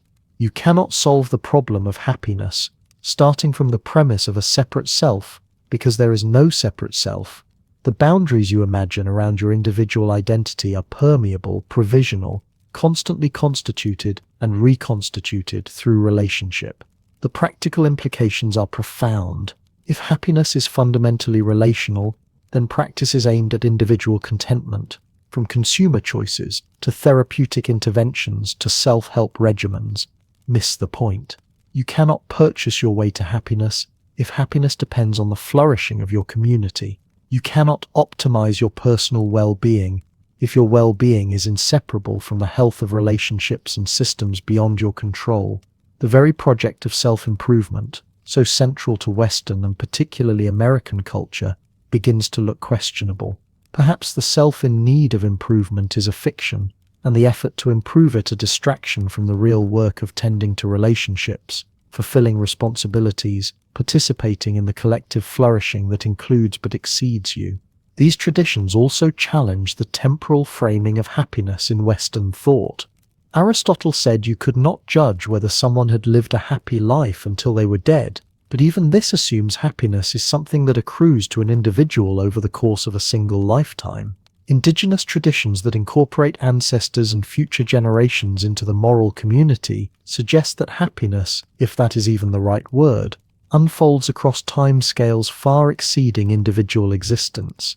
Your life is one wave in an ocean that extends back before you were born and forward after you die. The question is not whether you personally are happy, but whether you are playing your part in a larger pattern of balance and reciprocity. None of these traditions are static or monolithic, of course.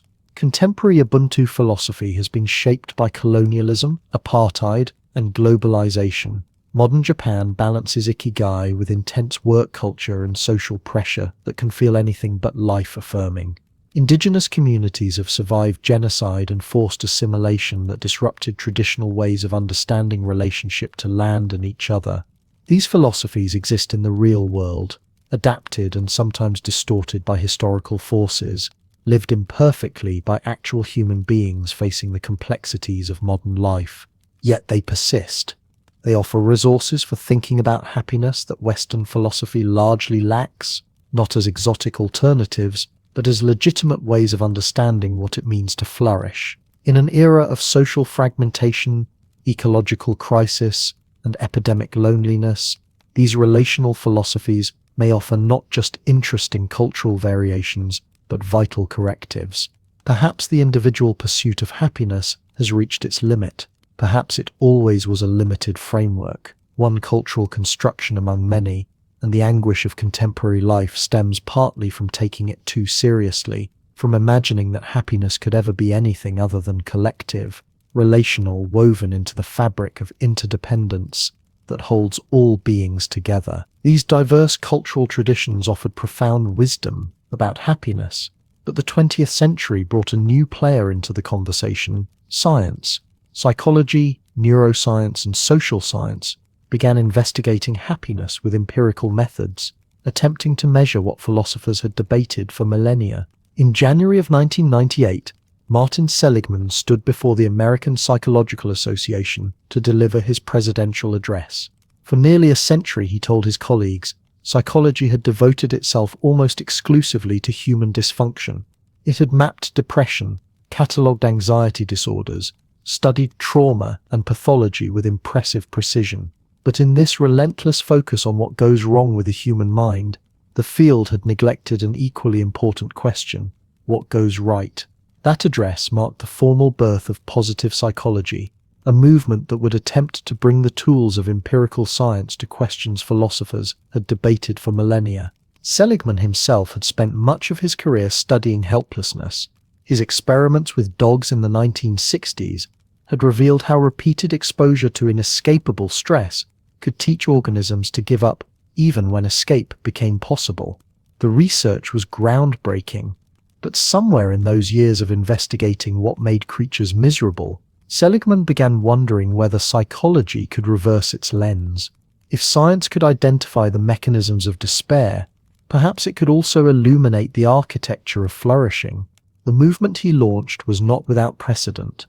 Abraham Maslow had written about self-actualization decades earlier, and humanistic psychology had long resisted the field's preoccupation with illness. But positive psychology arrived with something these earlier efforts had lacked: a commitment to rigorous empirical methodology. Seligman wanted happiness studied not through philosophical speculation or clinical intuition, but through controlled experiments, longitudinal data, and peer-reviewed research.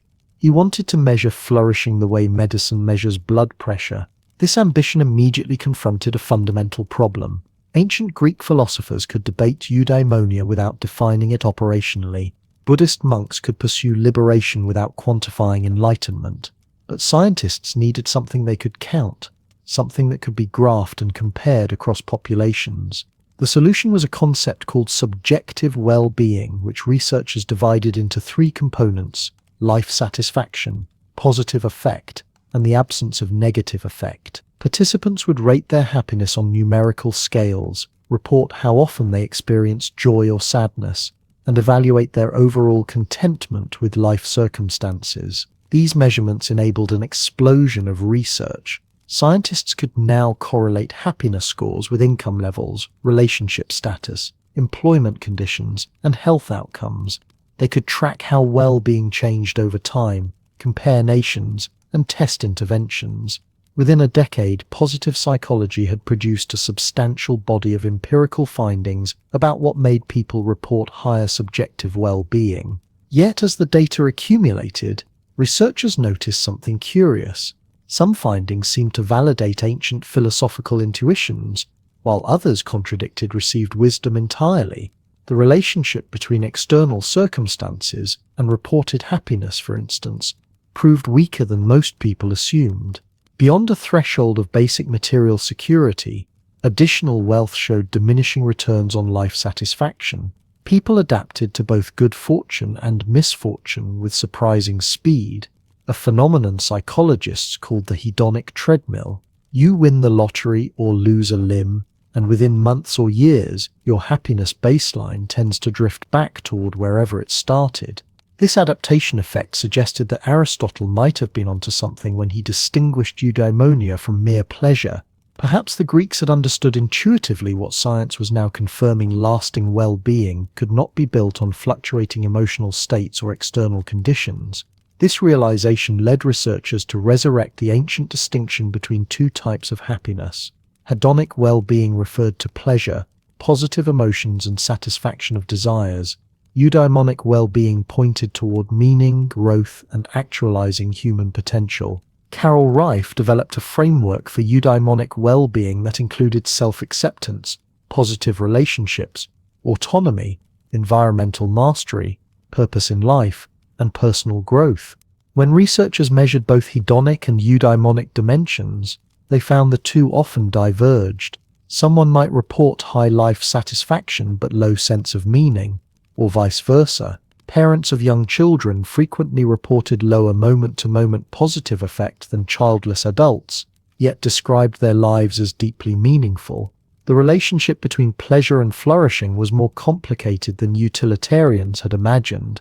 Mihaly Csikszentmihalyi approached the question from a different angle. In the 1970s, he became fascinated by autotelic experiences, moments when people became so absorbed in an activity that nothing else seemed to matter. He interviewed rock climbers, chess players, surgeons, and dancers, asking them to describe these experiences.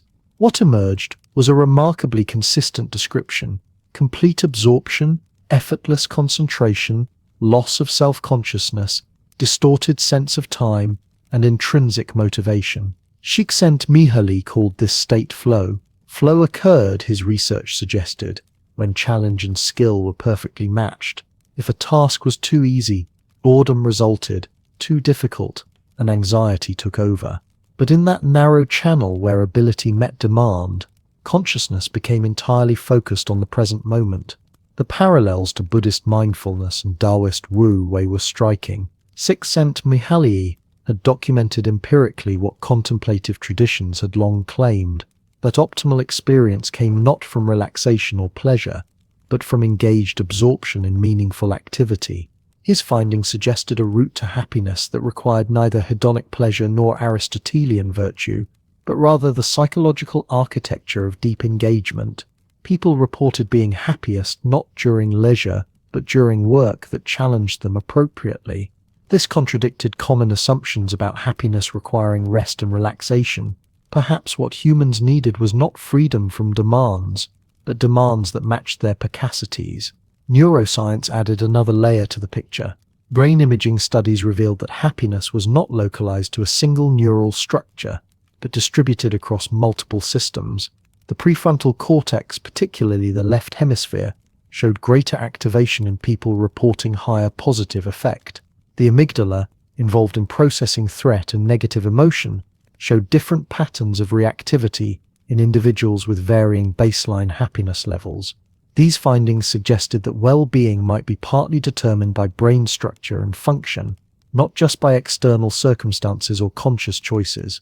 Richard Davidson's research on neuroplasticity offered a more hopeful interpretation. Brain structure was not fixed. Meditation practice, cognitive therapy, and even simple interventions like gratitude journaling appeared to produce measurable changes in neural patterns associated with well-being. Tibetan monks who had spent thousands of hours in meditation showed extraordinary levels of gamma wave activity and structural differences in brain regions associated with attention and emotion regulation. The brain could be trained toward happiness much as muscles could be trained for strength. Yet even as positive psychology accumulated findings, critics raised troubling questions about the entire enterprise. Could subjective well-being be measured meaningfully across cultures? When researchers asked people in Japan and Denmark to rate their happiness, were they measuring the same construct? Japanese culture traditionally valued harmony and modesty over the expression of personal satisfaction. Scandinavian cultures emphasized equality and understated contentment. American culture celebrated individual achievement and explicit positivity. A 7 on a 10-point happiness scale might mean entirely different things in Tokyo, Copenhagen, and Los Angeles. The World Values Survey and other international studies attempted to address these concerns through careful translation and cultural adaptation. They found persistent differences in reported well-being across nations, differences that correlated with factors like GDP, social support, freedom, generosity, and absence of corruption. Nordic countries consistently ranked highest, while nations experiencing conflict or extreme poverty ranked lowest. But questions remained about whether these surveys captured genuine differences in subjective experience, or merely differences in how cultures talked about and evaluated that experience. More fundamental critiques challenged whether happiness should be measured at all. Reducing human flourishing to numerical scores seemed to strip away precisely what made well-being meaningful. The richness of Aristotelian eudaimonia, the depth of Buddhist liberation, the complexity of existential authenticity, all these appeared flattened in surveys, asking people to rate their life satisfaction from 1 to 10. Perhaps some aspects of the good life resisted quantification. The hedonic treadmill presented another puzzle. If people adapted to circumstances so efficiently, if lottery winners and accident victims returned to baseline happiness within months, what did this say about the possibility of lasting improvement in well-being? Some researchers interpreted adaptation as evidence that happiness was largely determined by genetic set point, with temporary deviations but inevitable return to baseline. Others saw it as evidence that external circumstances mattered less than internal practices and perspectives. Sonja Lyubomirsky proposed that chronic happiness level resulted from 3 factors: 50% genetic set point, 10% life circumstances, and 40% intentional activities. If accurate, this formula suggested that while genetics constrained individual potential for well-being, substantial room remained for improvement through deliberate practice. Gratitude, kindness, mindfulness, exercise, social connection. These activities showed consistent positive effects on reported happiness in intervention studies. But even this optimistic interpretation raised questions. If genetics determined half of happiness variance, did this mean some people were simply born with limited capacity for joy? And if intentional activities mattered most, did this place the burden of happiness entirely on individuals, ignoring systemic factors like inequality, discrimination, and social conditions beyond personal control? The relationship between positive psychology and earlier philosophical traditions remained ambiguous. Sometimes the science seemed to validate ancient wisdom. Aristotle's emphasis on virtue and activity found support in research on eudaimonic well-being. Stoic practices of cognitive reframing appeared effective in improving emotional regulation. Buddhist meditation produced measurable changes in brain function and reported well-being. Yet the scientific framework often stripped these practices from their original philosophical context, treating them as techniques rather than aspects of comprehensive worldviews. Armed with data from surveys, brain scans, and longitudinal studies, scientists began making claims about happiness that sometimes echoed ancient wisdom and sometimes contradicted it entirely. This created a strange dialogue between millennia-old philosophical traditions and cutting-edge empirical research, raising new questions about whether science and philosophy were even talking about the same thing. In 2012, the United Nations published its first World Happiness Report, a document that attempted something philosophers had debated for 25 centuries: ranking the happiness of nations using empirical data. Denmark topped the list. Togo occupied the bottom. Between them lay 156 countries, each assigned a numerical score meant to capture the subjective well-being of millions of people. The report measured GDP per capita, social support, healthy life expectancy, freedom to make life choices, generosity, and perceptions of corruption. Feed these variables into the proper equations, the methodology suggested, and you could calculate how happy a population ought to be. The World Happiness Report represented the culmination of a peculiar modern ambition, the transformation of happiness from a philosophical question into a policy target, from an elusive human experience into a measurable outcome that governments could optimize like inflation rates or unemployment figures. It was utilitarian logic scaled to global proportions, Jeremy Bentham's hedonic calculus reborn with statistical rigor and international legitimacy. But where Bentham had imagined pleasure and pain as universal currencies of human experience, the World Happiness Report faced a problem he never had to confront: the stubborn fact that happiness means radically different things in different places. Bhutan discovered this problem decades before the United Nations entered the happiness measurement business. In 1972, the small Himalayan kingdom's king announced that gross national happiness mattered more than gross national product, a declaration that seemed charmingly idealistic to Western observers, still convinced that economic growth was the primary measure of national success. Bhutan developed an elaborate framework for measuring GNH, incorporating psychological well-being, health, education, time use, cultural diversity, good governance, community vitality, ecological diversity, and living standards. The breadth of the index reflected Buddhist philosophy's holistic view of human flourishing, where material prosperity formed just one thread in a larger tapestry of well-being. But translating philosophy into policy proved unexpectedly complicated. Bhutan's GNH index assumed that certain conditions necessarily produced happiness: cultural preservation, environmental conservation, equitable distribution of resources. When surveys revealed that many Bhutanese citizens felt happier after gaining access to television, the internet, and consumer goods that threatened traditional culture, policymakers faced an uncomfortable dilemma. Did authentic Bhutanese happiness require protecting people from influences they actively desired? The project exposed a fundamental tension: measuring happiness requires defining what happiness is, and once governments start defining happiness, they inevitably shape what citizens are supposed to want. Corporations discovered their own uses for happiness metrics. The employee engagement survey became ubiquitous in the early 21st century, a tool that promised to measure workplace satisfaction while simultaneously managing it.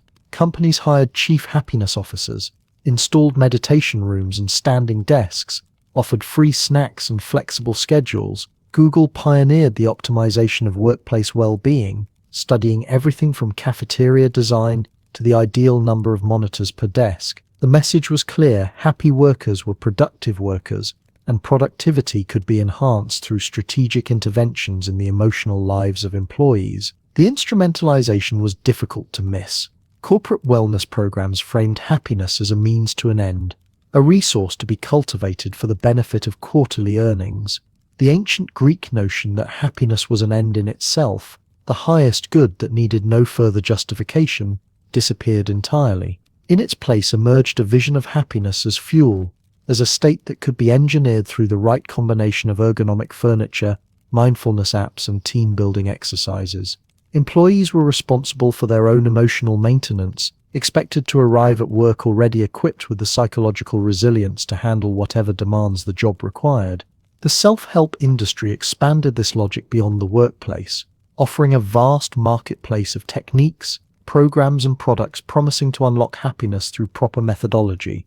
Books with titles like The Happiness Project, The How of Happiness, and The Art of Happiness sold millions of copies, each presenting happiness as an achievable goal for anyone willing to follow the right steps. Positive psychology research was translated into accessible advice: practice gratitude, cultivate relationships, find flow, pursue meaning. The recommendations were often sensible, sometimes genuinely helpful, but their proliferation created an odd cultural atmosphere where not being happy suggested personal failure, an unwillingness to do the necessary work of emotional self-improvement. Barbara Ehrenreich noticed something disturbing in this relentless positivity. Her book Bright-Sided, published in 2009, offered a blistering critique of positive thinking as it had metastasized in American culture. Ehrenreich had encountered the ideology during breast cancer treatment, when she discovered that expressing fear, anger, or sadness about her diagnosis was subtly discouraged. Cancer support communities emphasized the importance of maintaining a positive attitude, suggesting that the right mental state might influence recovery. The implication was clear: if you failed to beat cancer, perhaps you had not been positive enough. The critique extended far beyond medicine. Ehrenreich traced how positive thinking had colonized business culture, where employees were expected to embrace corporate decisions with enthusiasm regardless of personal cost, and economic policy, where negative thinking about housing prices or market sustainability was dismissed as defeatist pessimism in the years before the 2008 financial collapse. The demand for positivity served power, she argued, by making any critique of existing conditions seem like a personal psychological failing, rather than a reasonable response to genuine problems. If poverty made you unhappy, you needed better coping strategies, not economic reform. If your job was soul-crushing, you needed to reframe your attitude, not question the organization of labor. Sara Ahmed approached the politics of happiness from a different angle in The Promise of Happiness, published in 2010. Ahmed examined how cultures decide what objects, relationships, and life paths are supposed to make people happy, and how these assignments serve social control. The happy housewife, the happy immigrant, grateful for opportunities in a new land, the happy worker fulfilled by meaningful labor. These figures appeared in cultural narratives as evidence that certain social arrangements produced well-being. But what happened to people who failed to find happiness where they were supposed to? The woman who felt trapped by domesticity, the immigrant who experienced racism and exploitation, the worker alienated by repetitive tasks. Their unhappiness became evidence of personal maladjustment rather than legitimate grievance. Ahmed's insight was that happiness functions as a promise that disciplines behavior. You will be happy if you follow the script. Marry, reproduce, work hard, be grateful. When the promise fails to materialize, the failure is individualized. You must have chosen wrong, wanted the wrong things, failed to properly appreciate what you had. The social structures that distributed happiness unequally remained unexamined because happiness appeared to be the result of individual choices rather than collective conditions. The promise of happiness, Ahmed argued, obscures power by making oppression look like personal preference and resistance look like self-sabotage. The therapeutic language that saturated contemporary culture made this obscuring easier. Problems that were fundamentally political got reframed as psychological. You were not underpaid. You needed to find intrinsic motivation. You were not exploited. You needed better work-life balance. You were not experiencing the symptoms of an irrational economic system. You needed to practice mindfulness and stress reduction. The solutions were always individual: meditation, gratitude journals, cognitive reframing. Collective action to change the conditions that produced unhappiness appeared nowhere in the prescription. The irony deepened as the pressure to be happy became itself a source of unhappiness. Studies began documenting what researchers called the paradox of pursuing happiness. The more directly people sought happiness, the more elusive it became. The phenomenon made sense from multiple philosophical perspectives. Epicurus had warned against disturbing the soul with excessive striving. Buddhism identified desire itself as the root of suffering. Aristotle suggested that happiness emerged as a byproduct of virtuous activity rather than as a direct target of pursuit. But the contemporary happiness industry ignored these warnings, offering ever more techniques for the direct optimization of subjective well-being. Social media amplified the problem by creating constant exposure to curated presentations of other people's happiness. The vacation photos, career achievements, relationship milestones, each post implied that everyone else had mastered the art of living well while you struggled in private with doubts and disappointments. The comparison was inevitable. and corrosive. Researchers found that time spent on social media correlated with decreased well-being, particularly among young people who had never known a world without constant digital surveillance of their emotional lives. The happiness industry had created a panopticon where everyone watched everyone else's performed contentment while experiencing private anxiety about their own inadequacy. Some researchers began questioning whether well-being science had simply replaced one set of cultural assumptions with another. The definitions of happiness embedded in psychological research and happiness indices reflected Western, educated, industrialized, rich, and democratic societies, weird populations that constituted a small minority of humanity but dominated the research literature. When positive psychology identified gratitude, optimism, and individual goal pursuit as components of well-being, it naturalized values that were historically specific and culturally contingent. The communal notions of happiness found in Ubuntu philosophy, the harmony-focused contentment of Confucian thought, the liberation through detachment of Buddhist practice, these appeared in Western research as exotic alternatives rather than equally valid approaches to human flourishing. The World Happiness Report's methodology revealed the assumptions most clearly. Social support was measured, but familial obligation was not. Freedom of choice was valued, but duty and role fulfillment were absent. The index could accommodate cultures that resembled Scandinavia more easily than cultures organized around different premises about what made life worthwhile. When countries like Denmark consistently topped happiness rankings, the report celebrated Nordic social democracy while overlooking how the metrics themselves were calibrated to Nordic values.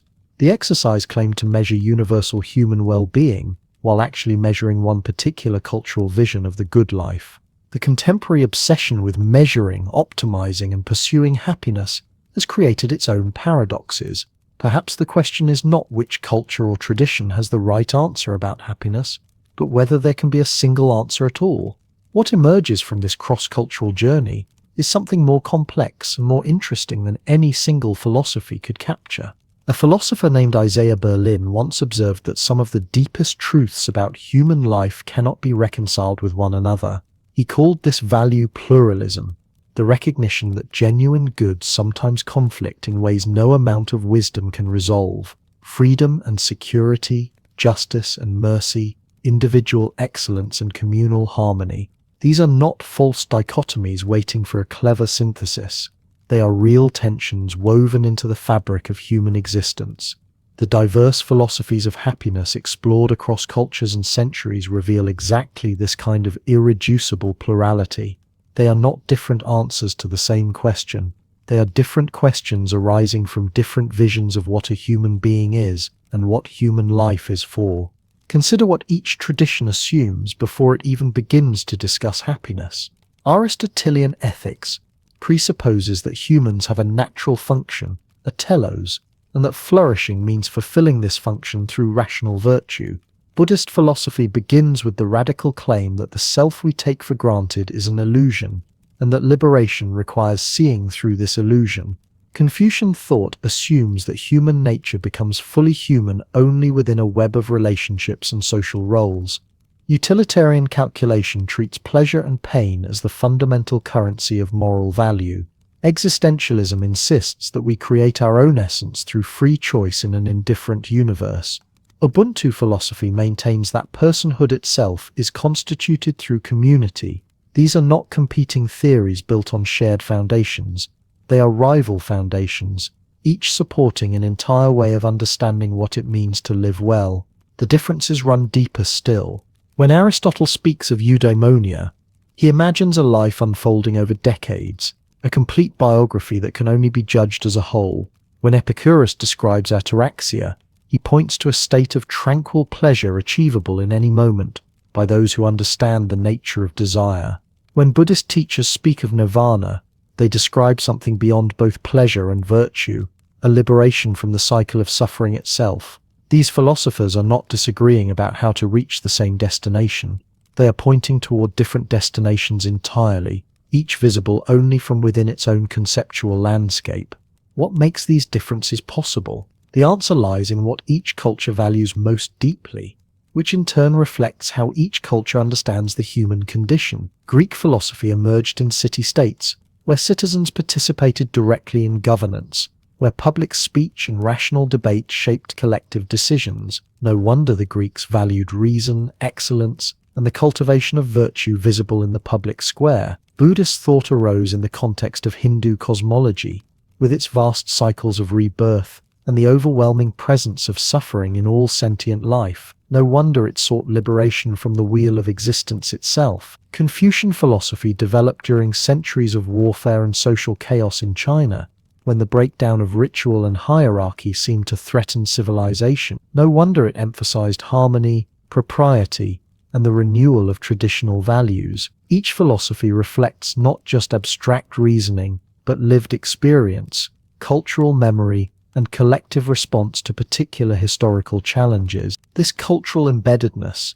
does not make these philosophies arbitrary or merely relative. It makes them meaningful. A philosophy of happiness divorced from any particular way of life, any specific cultural context, any concrete set of practices, would be empty of content. It would offer nothing to guide actual human choices. The Greek Symposium, the Buddhist monastery, the Confucian Academy, the Epicurean garden, the Stoic practice of negative visualization, the existentialist commitment to authentic choice.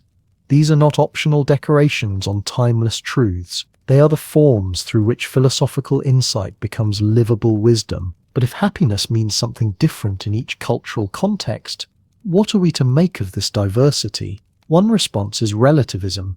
Each culture has its own truth, and there is no standpoint from which to judge between them. This view has the virtue of humility, but it also has a fatal flaw.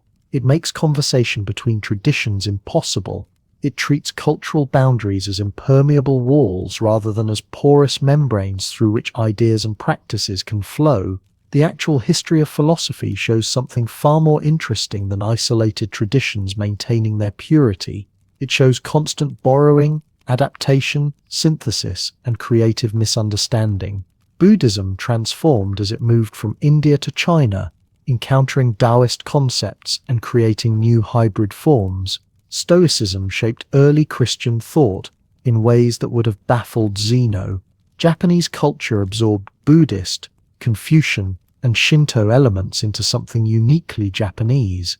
Contemporary Western mindfulness practices bear the marks of their Buddhist origins, while serving very different cultural functions. Another response is universalism. Beneath cultural differences lie universal truths about human nature and human flourishing, truths that careful philosophy can discover and articulate. This view has the virtue of taking truth seriously, but it too faces difficulties. Whose philosophy gets to define the universal? In practice, universalism has often meant the imperialism of one tradition claiming to speak for all humanity.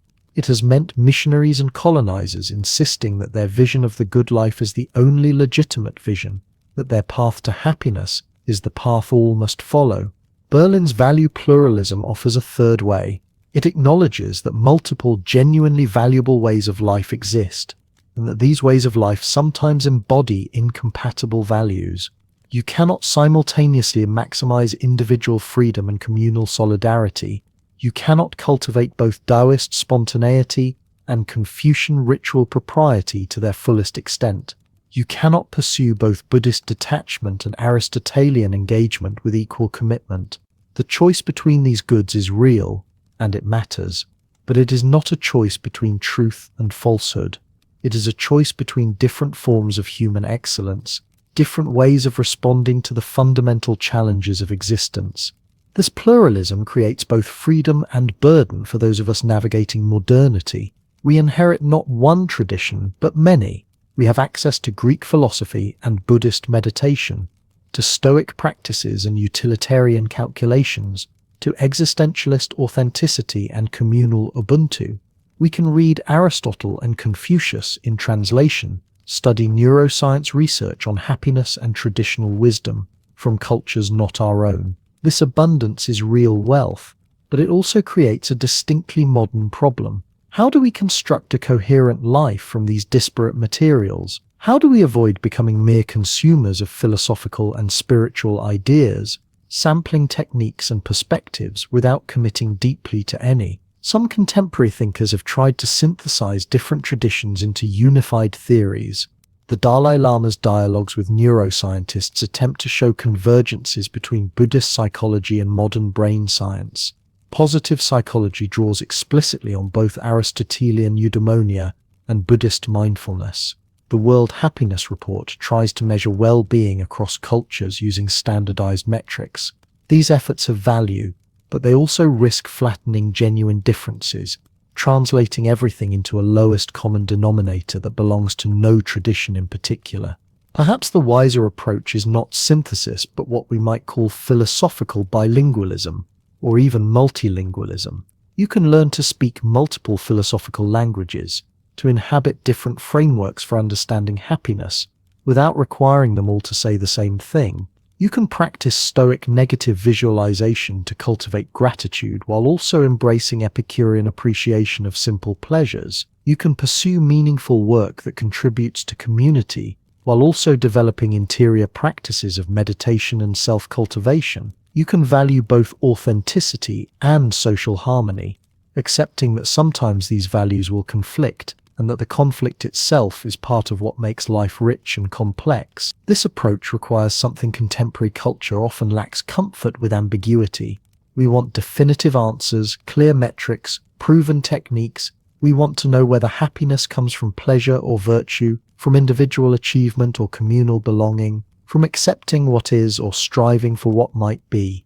But the cross-cultural journey through philosophies of happiness suggests that the question itself resists such neat resolution. Happiness is not a single thing to be achieved through the correct method. It is a dimension of human experience that takes different forms in different contexts. That means different things to different people, that changes across a lifetime and varies with circumstances. The psychologist Donald Winnicott coined the phrase "good enough mother" to describe parenting that does not strive for impossible perfection, but provides adequate care and responsiveness. Perhaps we need a similar concept for happiness itself, the good enough life, not the optimal life, not the perfectly happy life, not the life that maximizes any single metric or fulfills any single philosophical ideal, just a life good enough to be worth living, to contain meaning and connection, to offer moments of joy alongside inevitable suffering, to allow for growth and change and the occasional experience of something beyond the ordinary. This good enough life might draw on Greek virtue and Buddhist compassion, on Stoic resilience and Epicurean pleasure, on Confucian harmony and existentialist authenticity. It might recognize that no single philosophical tradition can address every human need, that we require different wisdom for different seasons of life, that what brings flourishing in one context might prove inadequate in another. It accepts that we will sometimes feel pulled in contradictory directions, that we will make choices foreclosing other valuable possibilities, that we will never fully embody any philosophical ideal, but will instead improvise our way through complexity and change. The value of studying diverse philosophies of happiness is not that we will discover the one true path. It is that we will develop a richer vocabulary for thinking about what matters, a wider repertoire of practices for cultivating well-being, a deeper appreciation for the plurality of human goods. We learn that our own culture's assumptions about happiness are not inevitable or universal, that other ways of living and flourishing exist and have existed. This knowledge is liberating. It frees us from the tyranny of any single vision of the good life, while also revealing the genuine wisdom embedded in multiple traditions.